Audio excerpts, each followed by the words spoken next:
Vous pensiez que la saison des récoltes au potager était terminée avec les premières gelées? Et si je vous disais que pour certains légumes, le meilleur est à venir? C'est justement une légère gelée qui les transforme de simples légumes en véritables délices. Aujourd'hui, nous allons vous révéler le top 7 des légumes qui deviennent incroyablement savoureux après avoir été légèrement touchés par le froid.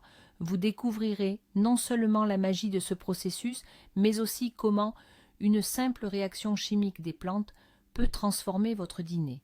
Alors, quel est le secret de cette amélioration naturelle du goût? En réalité, il n'y a pas de magie ici, juste de la science pure et l'instinct de survie des plantes. Lorsque la température descend en dessous de zéro, les plantes activent un mécanisme de défense. Pour ne pas geler et mourir, elles commencent à transformer activement l'amidon accumulé en sucre. Une solution sucrée gèle à une température plus basse que l'eau normale. Cela protège les cellules de la plante de la destruction. Et pour nous, cela signifie une seule chose: le légume devient plus sucré et plus aromatique. Pour ouvrir notre top 7, voici un légume que tout le monde connaît bien. C'est la véritable reine du potager d'automne, le chou blanc. On le retrouve partout, il est à la base de dizaines de nos plats préférés. Pourtant, beaucoup ignorent son grand secret lié au froid. Avant les premières gelées, le chou est bien sûr savoureux, mais ses feuilles sont souvent assez fermes, voire un peu coriaces, et son goût peut présenter une légère amertume, à peine perceptible, surtout sur les feuilles extérieures. C'est bon, mais il manque cette touche d'exception, et c'est là que Sa Majesté le gel entre en scène. Le premier coup de froid, qui couvre les choux de givre, déclenche une véritable usine chimique au cœur du légume. L'amidon accumulé pendant l'été commence alors à se transformer rapidement en sucre simple. C'est un mécanisme de défense naturelle de la plante, une sorte d'antigel qui empêche ses cellules de geler. Pour nous, cela signifie une chose: le goût du chou change radicalement. Cette amertume que l'on pouvait percevoir disparaît complètement. À la place, une douceur nette et agréable s'installe. Les feuilles deviennent incroyablement croquantes et très juteuses. Ce n'est plus un simple légume, mais un véritable délice que la nature a préparé spécialement pour nous. C'est précisément ce chou, saisi par le gel, qui est considéré comme idéal pour la fermentation, notamment pour la choucroute. Avec plus de sucre, le processus de fermentation se déroulera comme sur des roulettes et votre choucroute sera tout simplement exemplaire. Passons maintenant à son cousin branché et incroyablement populaire. Nous parlons bien sûr du chou cal ou simplement du cal. Ce légume a solidement sa place sur la liste des super-aliments et à juste titre. Riche en vitamines et oligo-éléments. Mais soyons honnêtes, en été et au début de l'automne, les feuilles de cal peuvent être assez coriaces, fibreuses, et leur saveur est souvent dominée par une amertume herbacée, prononcée qui, disons-le franchement, n'est pas du goût de tout le monde. Mais dès que le premier gel vient caresser ces feuilles frisées, un véritable miracle culinaire se produit. Le processus de transformation de l'amidon en sucre tourne alors à plein régime. Les fibres coriaces s'adoucissent et les feuilles deviennent incroyablement tendres, presque soyeuses. Mais le plus important, c'est le goût. L'amertume fait place à une saveur profonde, riche et légèrement sucrée, agrémentée de notes agréables de noisettes. Si vous avez déjà essayé de préparer les célèbres chips de kale, essayez absolument de les faire avec des feuilles ayant subi le gel. La différence de texture et de saveur sera tout simplement colossale. Elles seront plus croustillantes et absolument pas amères. Ainsi, pour le cal, le froid n'est pas une épreuve, mais un passeport pour la cour des grands du goût, transformant un légume sain en un délice raffiné. Et voici les petits héros de notre liste, ceux qui ont sans doute la réputation la plus controversée, les choux de Bruxelles. Pour beaucoup, leur simple nom évoque de désagréables souvenirs d'enfance, des petites boules amères et trop cuites. Et vous savez quoi? Cette mauvaise réputation est en grande partie méritée, mais seulement s'ils ont été récoltés trop tôt. Avant les gelées, les choux de Bruxelles peuvent en effet être assez âpres et amers. Ils contiennent beaucoup de composés soufrés qui, mal préparés, dégagent ce goût et cette odeur si caractéristiques. Mais dès que les premières gelées touchent ces petits choux compacts, tout change. C'est probablement l'exemple le plus frappant de transformation végétale. Le gel agit comme un neutralisant naturel de l'amertume. Il pousse la plante à produire des sucres qui ne se contentent pas de masquer le goût désagréable, mais le transforment complètement. L'âpreté disparaît et une étonnante palette de saveurs se révèle, une douceur délicate, une légère note épicée et, surtout, une saveur de noisette distincte et agréable. Si vous faites rôtir ces choux au four avec un peu d'huile, vous obtiendrez un véritable plat de restaurant. C'est typiquement le légume qui mérite une seconde chance, mais seulement après les premiers froids. Bien, maintenant que nous avons fait le tour du chou, et maintenant creusons un peu plus, et je dis bien creusons, au sens propre du terme. Notre prochain héros, la carotte. Quoi de neuf, me direz-vous? La carotte, c'est déjà un légume doux, croquant, un classique que nous aimons tous depuis l'enfance. Beaucoup de jardiniers s'empressent de la récolter avant les premières gelées, de peur qu'elle ne s'abîme ou ne gèle. Et là, c'est une erreur, une grosse erreur, car c'est justement un léger gel, ce froid qui vient serrer le sol en surface, qui opère une transformation incroyable sur la carotte.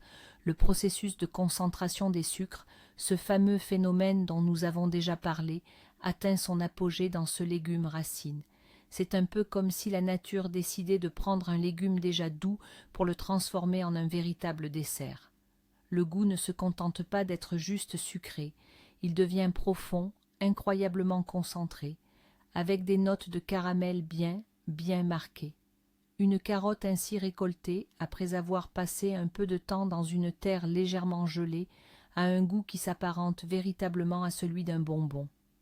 Elle perd les moindres notes herbacées ou traces d'amertume que l'on peut parfois lui trouver, ne laissant qu'une pure, une immense douceur naturelle. Et vous savez comment révéler au mieux, comment sublimer ce goût exceptionnel. Il suffit de la faire rôtir au four, simplement arrosée d'un filet d'huile d'olive et parsemée d'une petite pincée de sel. Vous n'aurez besoin d'aucun artifice, ni miel, ni sucre. Les sucres naturels de la carotte se caraméliseront d'eux-mêmes, formant une croûte délicieusement croustillante et incroyablement savoureuse. C'est l'exemple parfait de la magie du froid. Comment un simple légume peut se transformer en un accompagnement raffiné, voire un véritable plat de fête grâce à cette petite touche glacée. Passons maintenant à son cousin moins connu, mais tout aussi fascinant, le panais. Chez nous, il est moins courant que la carotte, et beaucoup, après l'avoir essayé une fois, n'y reviennent plus. On le décrit souvent comme un légume racine fade et farineux, avec un étrange arrière-goût que certains qualifient de médicinal. Et, très probablement, ceux qui le décrivent ainsi n'ont simplement goûté que des panais récoltés avant les premières gelées. Le panais est un légume pour lequel le froid n'est pas seulement souhaitable, mais presque indispensable pour qu'il révèle pleinement sa saveur. Avant les gelées, il peut en effet être plutôt fibreux et farineux, mais dès que la température descend sous zéro, une véritable magie opère en lui. Le froid déclenche des processus enzymatiques qui transforment l'amidon complexe en sucre simple, mais l'intérêt ne réside pas uniquement dans sa douceur. Le goût du panais devient incroyablement complexe et nuancé. Des notes épicées, noisettées, légèrement terreuses et même florales apparaissent. Toute sa rudesse disparaît et le légume racine gagne en arôme. Il se prête à merveille au velouté onctueux d'automne et d'hiver. Un tel velouté, préparé avec des panais ayant subi les premières gelées, aura une texture soyeuse et une saveur incroyablement riche et réconfortante, une richesse impossible à obtenir avec un légume récolté en été. C'est un véritable cadeau de la nature pour les gourmets. Aujourd'hui, revenons sur des légumes que beaucoup ont tort de délaisser, les jugeant trop simples, voire insipides. Je parle du navet et de son proche cousin, le rutabaga. Ces deux légumes racines souffrent d'une réputation tenace, celle d'avoir un goût prononcé, souvent un peu âpre et amer. C'est justement cette âpreté spécifique qui rebute souvent les palais modernes, habitués à des saveurs plus douces et délicates. Mais, comme vous l'aurez sans doute deviné, nous avons une arme secrète contre cette amertume, le gel. Pour le navet et le rutabaga, les premières gelées ne sont pas qu'une simple amélioration, c'est une véritable métamorphose. Le froid agit comme un attendrisseur et un édulcorant naturel. Il neutralise efficacement les composés responsables de leur amertume et de leur saveur piquante. Le processus de transformation de l'amidon en sucre joue ici un rôle clé. Ainsi, après les premières gelées, nous obtenons un légume complètement différent. L'âpreté disparaît, cédant la place à une douceur onctueuse, presque crémeuse.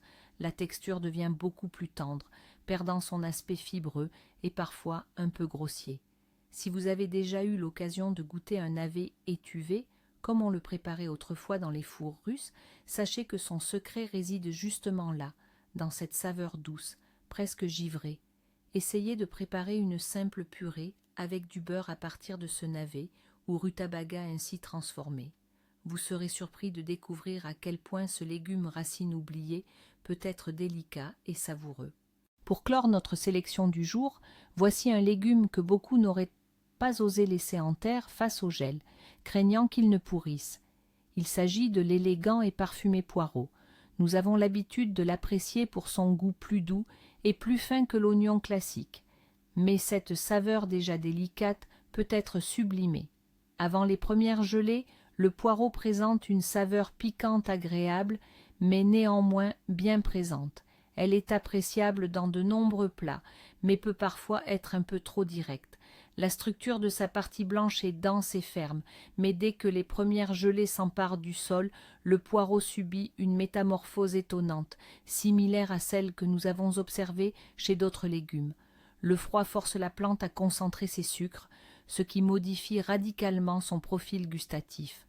Ce piquant excessif, si caractéristique de la famille des Aliacées, passe au second plan, voire disparaît complètement. Le goût devient incroyablement doux, tendre et nettement sucré. Ce n'est plus un simple oignon, mais un légume raffiné avec un arôme complexe, presque crémeux. Il devient un candidat idéal pour les plats nécessitant une note d'oignon subtile plutôt qu'un accent dominant. Imaginez la célèbre soupe à l'oignon française ou un classique velouté de poireaux et pommes de terre préparé justement avec ce poireau gélif. Sa douceur et sa tendresse élèveront un plat simple à un tout autre niveau. Alors, il s'avère que le gel, loin d'être l'ennemi de vos cultures, se révèle être le véritable chef cuisinier de votre potager. Il agit comme un exhausteur de goût naturel, révélant le potentiel insoupçonné de légumes qui, à première vue, pourraient sembler ordinaires. C'est un exemple fascinant de la façon dont la nature elle-même crée les conditions idéales pour l'art culinaire. Et c'est là que la magie opère. Des légumes que nous considérions auparavant comme amers, coriaces ou simplement rustiques, se révèlent sous un jour totalement nouveau, presque délicat. Les choux de Bruxelles amers deviennent tendres et prennent des notes de noisettes. Une simple carotte se transforme en un concentré de saveurs caramélisées, et le choucal, réputé pour sa texture ferme, s'adoucit comme par enchantement. Et tout cela n'est pas le fruit de la sorcellerie, mais un astucieux mécanisme de survie des plantes que nous pouvons intelligemment utiliser à notre avantage. Alors, la prochaine fois que vous verrez du givre sur vos planches de culture, ne vous découragez pas. Il est fort probable que votre prochain dîner soit devenu bien plus savoureux. Tirez parti de cette connaissance pour diversifier vos menus d'automne et d'hiver. Merci d'avoir regardé cette vidéo jusqu'au bout. Si vous avez appris quelque chose de nouveau et d'utile, n'hésitez pas à laisser un pouce bleu et à vous abonner à la chaîne pour ne manquer aucun autre fait intéressant du monde de la nature et de la gastronomie. Et vous, quels sont vos légumes préférés en automne et en hiver? Peut-être avez-vous vos propres secrets pour les cuisiner après les premières gelées. Partagez votre expérience dans les commentaires.